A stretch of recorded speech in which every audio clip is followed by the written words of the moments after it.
Hello, I'm Esther Githu. It's Tuesday, December 27th. This is Africa 54.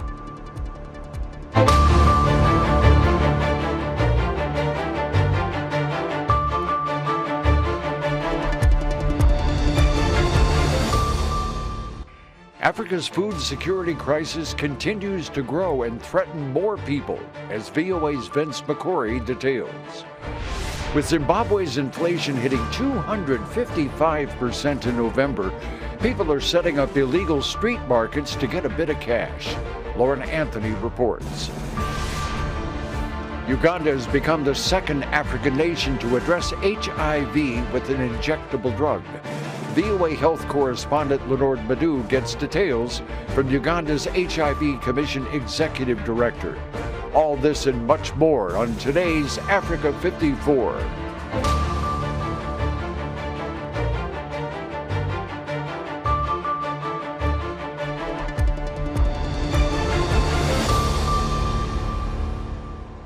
Diplomats and humanitarian workers say across Africa, people are experiencing a food crisis that is bigger and more complex than the continent has ever seen. Africa 54 managing editor Vincent McCory has more. Africa is facing a food crisis that is bigger and more complex than it has ever seen before. That's according to diplomats and aid workers who say the situation has worsened in the past year. Conflict and climate change are the main culprits. Nadifa Abdi Ishaq had to bring her malnourished daughters to a hospital in Mogadishu. She and her family set off on foot to the capital in hopes of escaping the drought that ravaged their town. The journey took 12 days. She says 3 of her children were anemic and needed blood transfusions. Her nurse told her 42 other children had already been checked into the emergency unit that day from hunger. There were 57 the day before that.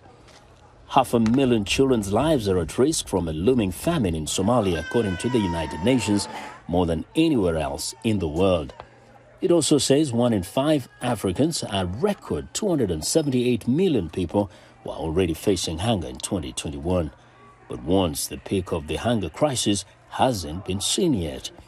East Africa has missed 4 consecutive rainy seasons, the worst drought in decades. While on the other side of the continent, West Africa has been hit by flooding after historic rainfall. Heavy debt burdens following the COVID-19 pandemic continue to affect livelihoods, while rising prices and the war in Ukraine have made things worse. The fundamental issue in Somalia and in the Horn at the moment is a climate-induced crisis, right? It's drought. But where the effects of the Ukraine crisis come in is that the food prices and fuel prices and others are hiked up to a point where we need more resources to secure what we would have secured before. We need a lot more. Conflicts are also worsening across the continent. It's long been a drive of hunger, forcing people from their homes, livelihoods and farms, while making it dangerous to deliver assistance. The number of displaced people in Africa has tripled over the past decade to a record 36 million in 2022, according to the United Nations. This represents almost half the displaced people in the world. Vincent McCory, VOA News. Ethiopian Airlines is set to resume flights to the war-torn northern region of Tigray starting on Wednesday. It will be the first commercial flight to Tigray in about 18 months. The action follows Monday's visit by a high-level delegation from Ethiopia's federal government to Mekelle on Monday. The Ethiopian Airlines announcement comes just 1 day after government officials and heads of public enterprises held discussions on the implementation of last month's peace agreement. The deal, which includes promises to restore services, ended 2 years of fighting that killed thousands and displaced millions. State media says almost the entire Tigray region is now connected to the national power grid and telecom services have been restored in 27 towns. Getachew Reda, spokesman for the Tigray People's Liberation Front, says this was a milestone in the peace agreement. The U.S. plans to invest about $55 billion in Africa over the next 3 years. The announcement comes ahead of President Joe Biden's statement that pledged $15 billion in trade and investment partnerships during the recent U.S. Africa Leaders Summit held here in Washington. VOA's Peter Clotty spoke with Ramin Toloui, a financial advisor and assistant U.S. Secretary of State for Economic and Business Affairs, and asked him to elaborate on the role of the African youth and creatives through the protection of intellectual property rights and the signing of the new Millennium Challenge Corporation agreements.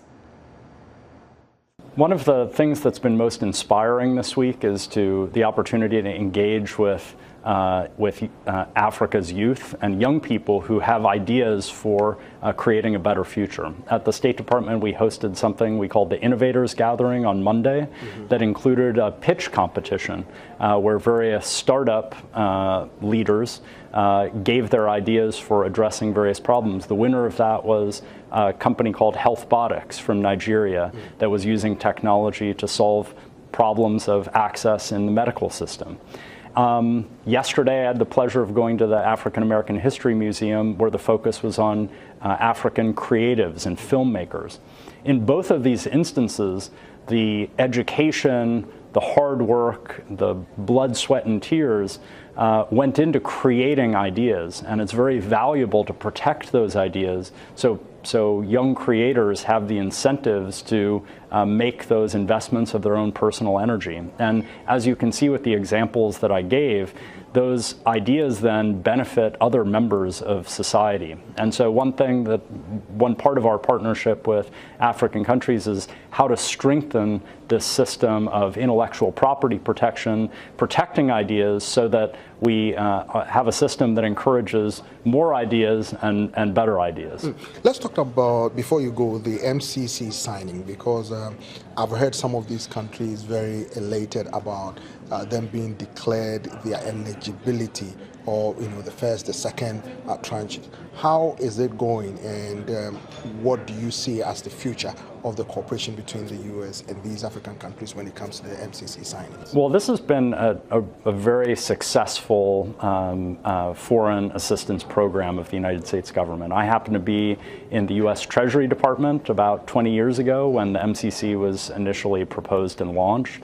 And those standards that you mentioned are really serve two purposes. They ensure that assistance is used to maximal effect because those underlying conditions are in place. And it also provides an incentive for countries to strengthen those systems in order to attract that development funding from the MCC. So we're very pleased to sign the compact here during the African Leaders Summit, which is going to be focused on transportation. And transportation is incredibly important as a way of connecting people to markets, connecting farmers to markets, connecting small businesses to markets. So we're very proud of that program, and it continues to have a lot of potential to create ladders of opportunity on the continent. That was Ramin Toloui, a financial advisor and assistant U.S. Secretary of State for Economic and Business Affairs, speaking to VOA's Peter Clotty. Zimbabwe's inflation stood at 255% in the month of November, making it the highest in the world. The urban poor residents are trying to make ends meet by selling goods in outlawed street markets as the economic hardship soar. Lauren Anthony has the details. As dusk falls on the central business district of Zimbabwe's capital, Harare, homebound workers hit the city's night markets. The crowds of street traders who sell basic food, clothes and electronics here have expanded as the southern African country faces an economic crisis. Rampant inflation and unemployment have pushed people to try to earn extra cash and hunt for bargains to make their money go further. Formal stores are struggling to keep up with rising costs and rental prices. Informal traders often undercut their prices and eat into their market share. Street trading is illegal in Zimbabwe, but traders here hope by setting up under the cover of darkness they can avoid being spotted by police. 27-year-old father of two, Byron Munangati, is one of them. People come here because our merchandise is a bit cheaper. I expect better sales during Christmas holidays. At least people have a tendency to spend on groceries and other things. Although Zimbabwe is a long way off the 500 billion% hyperinflation reported by the International Monetary Fund in December 2008, the country still has the highest inflation in the world, measured at 255% in November. Some traders also sell their wares in pop-up markets during the day, but these are often raided and dispersed by police. For college student Obert Chinganyama, street vendors offer bargains he cannot get in stores. I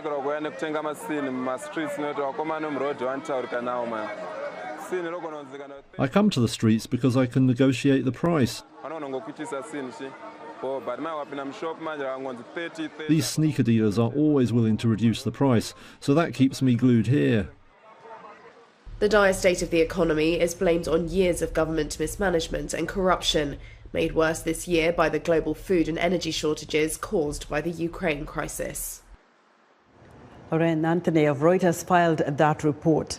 Betting on electric-powered motorcycles, its renewables, lead power supply and position as a technology and startup hub, Kenya, East Africa's biggest economy, is leading the region's shift to zero-emission electric mobility. Julian Satterthwaite explains. Motorbikes are an engine of commerce in the Kenyan capital, Nairobi, but they're a big source of air pollution too. Now a new breed of startups hopes to make electric bikes the answer. They've been too expensive for most Kenyans due to costly batteries. But young firms like Arkwright hope battery swapping could be the answer. Joe Hurst-Croft is chief executive. At Arkwright, we call ourselves a battery as a service business. We're putting the infrastructure in to enable mass adoption of electric mobility. The firm has developed its own small battery that can be quickly swapped for a new one when it runs out of juice. Rival EcoBodar has similar ideas. It hopes to have 1,000 e-bikes on the road by the end of 2023. Such firms retain ownership of the batteries, just leaving riders to buy the bike. This user says renting the batteries works out much cheaper than using conventional fuel. It should be good news for air quality too, since much of Kenya's electricity comes from renewable sources. The country's power utility estimates it can generate enough to charge about 2 million electric motorcycles every day. Julian Satterthwaite of Reuters reporting. Let us know what you think about Africa 54 and all our VOA Africa programs on our website at voaafrica.com. Still to come, as they battle climate change, U.S. farmers turn to environmentally beneficial methods to curb expenses and make money. But first, Heidi Adams tells us what's coming up on Wednesday's Straight Talk Africa.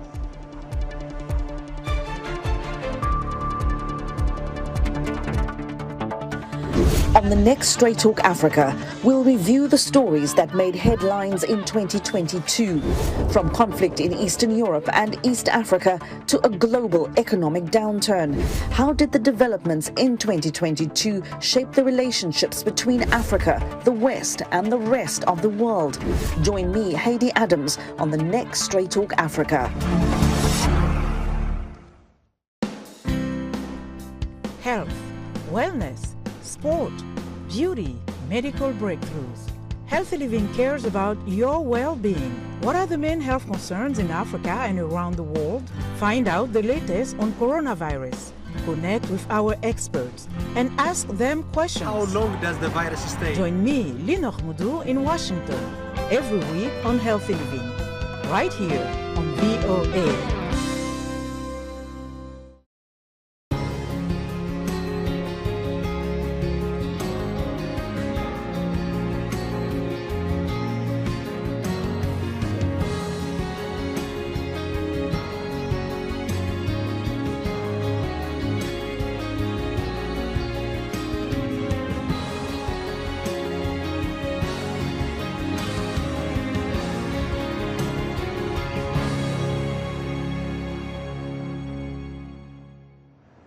In other news, Sudanese police say a passenger bus slammed into a parked truck Tuesday on a highway in the city of Omdurman, killing at least 16 people. At least 19 others were injured in the accident. The Paris-based World Organization for Animal Health says Niger is reporting the highly contagious H5N1 strain of avian influenza or bird flu among poultry in a village in the south of the country. And Uganda state-run regulator, the Uganda Coffee Development Authority, says coffee exports declined 15% in November from the same period a year ago as drought reduced yields in some regions. As U.S. farmers cope with rising input costs, some are turning to environmentally beneficial methods to curb expenses and make money while sequestering a driver of climate change. VOA's Ken Farbal reports.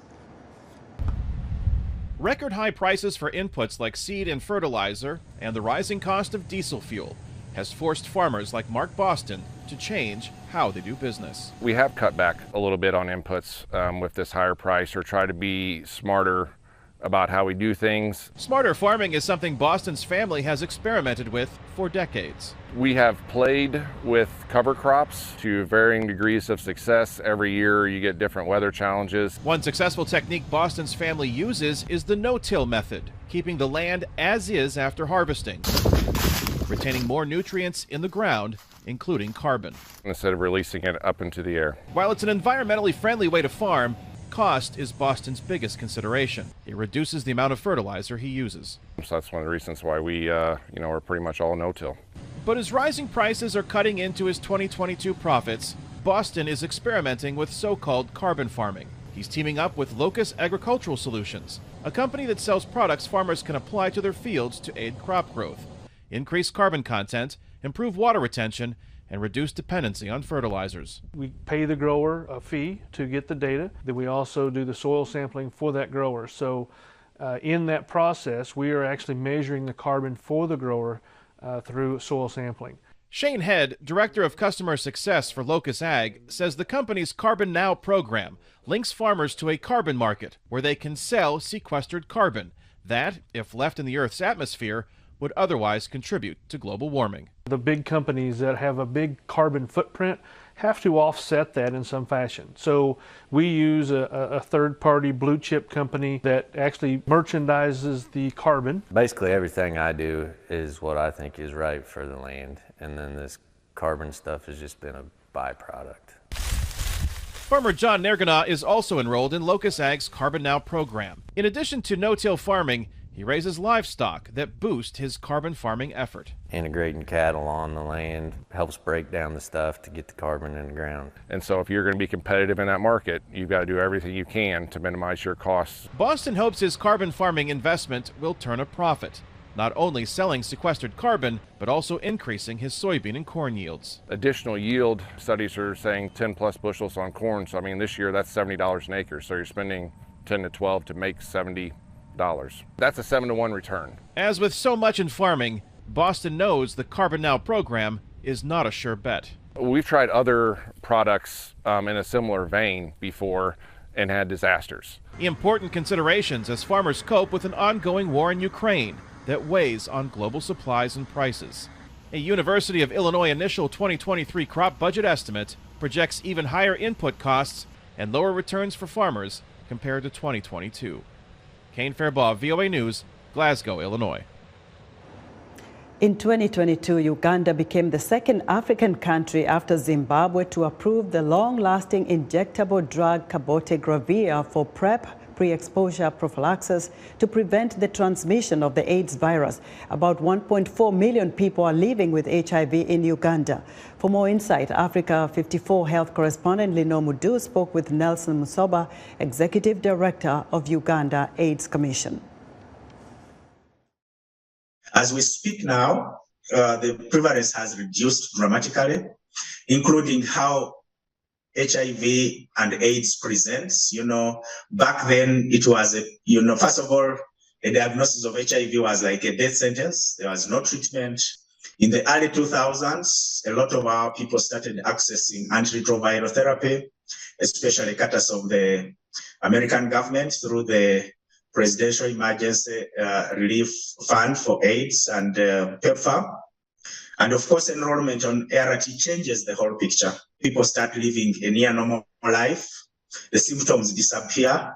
that also goes with the disappearance of stigma, because back before the advent of the antiretroviral therapy, because of the presentation of the disease, there was a lot of stigma. The situation is no longer the same. Although we have no cure, we have no vaccine, but with antiretroviral therapy, with other availability of prevention interventions, people are living a much better quality of life now.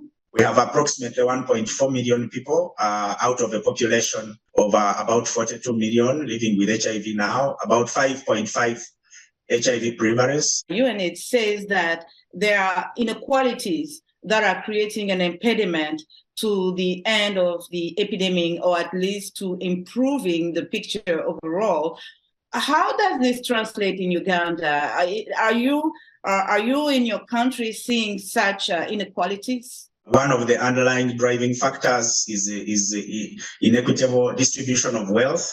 And because of young people, especially the girl child, not accessing some of the basic things, menstrual hygiene materials, scholastic materials, they are forced into, transactional sex. They are forced, to go into relationships where there is power imbalance with older men with whom it's not possible to bargain for protective sex. So yes, indeed, the inequalities still exist. They are part of what continues to drive new HIV infections. We are focusing on young people. I told you about the 54,000 new HIV infections in 2021 alone. 20,000 of those were amongst young people between 15 to 24, and 2/3 for every 5 infections, 4 of those were girls. So our priorities now are focusing on young people, focusing on the adolescent girls, young women and boys, but also, people who are at the margins, vulnerable populations, the commercial sex workers, the incarcerated populations, the men who have sex with men. That's the only way that we'll be able to meet the 2030 targets. And speaking of intervention, Uganda approved the use of the injectable HIV preventable drug, cabotegravir. Tell us more about that. What does it look like in terms of deploying this strategy in the country for prevention? Is it also being considered for treatment? For it to be protective. The injection, removes lots of barriers. It addresses the adherence challenges. It addresses the stigma and discrimination challenges. Sometimes people are in a relationship and they have not necessarily shared their HIV status with their partner. And the PrEP injectable, addresses that. So it's a welcome additional option. As a country, we just say, yes, we shall add this to our options. We will go into we will sit down with our partners, look at the resources available. But our approach has always been that every time there's a proven cost-effective intervention, we make sure that our population accesses it. The more the options, the easier the fight. To what extent is Uganda winning the war against AIDS? Can we say that Uganda is winning the war, or is it very much a challenge still? Uganda is winning the war. In 2016, the UN set up the 90-90-90 targets, where 90% of the people who have HIV test and know their status, and 90% of those who test positive are enrolled on treatment, and 90% of those who enroll take their medication. Uganda was one of the 8 countries globally that achieved the 90-90-90 by 2020. Following COVID, like most countries, some of our gains were reversed. We saw new infections rising. The curve is not quite bending at the rate that we had expected it to bend. I've just mentioned new infections. We have complacency. We have, we see infections amongst young people, but we are raising the vigilance. That was Africa 54 health correspondent Lino Mudu speaking with Nelson Musoba, Executive Director of the Uganda AIDS Commission. Recent surveys by the Pew Research Center showed that U.S. President Joe Biden is widely trusted and viewed as a strong leader in most countries polled, while confidence in Russian President Vladimir Putin has plummeted since his unprovoked invasion of Ukraine last year. VOA's senior diplomatic correspondent Cindy Sain reports. President Joe Biden headed to meet Chinese leader Xi Jinping and other world leaders in Asia after the U.S. midterm elections in November. saying he felt strengthened by a better-than-expected outcome for his Democratic Party. I know I'm coming in stronger, but I don't need that. I know Xi Jinping. I spent more time than any other world leader. I know him well. He knows me. There's we have very little misunderstanding. We just got to figure out where the red lines are and what are the most important things to each of us going into the next 2 years. Are you getting ready? The midterm election did not go so well for Republican candidates supported by former President Donald Trump. Polls show there has also been a steep turnaround in favorability ratings for the United States abroad, with the transition from Trump to Biden in the White House. A July study by the Pew Research Center showed that a median of 58% of adults across 18 countries say they have confidence in Biden to do the right thing regarding world affairs. Richard Wyke is the director of Global Attitudes Research at Pew. He told VOA via Skype that a majority of people in most countries surveyed strongly preferred Biden over Trump. He gets better ratings sort of on a personal level. People see him as being, well qualified compared to Trump. And then people generally like his policies more than they liked Trump's. Again, the climate accords are a good example. Biden gets us back into the Paris Climate Accords. That's something that's very popular. But Biden's popularity abroad is not matched by his approval rating at home, which most opinion polls show hovering around 40%. Experts point to the polarized political climate in the U.S. and say many leaders are more beloved abroad than at home.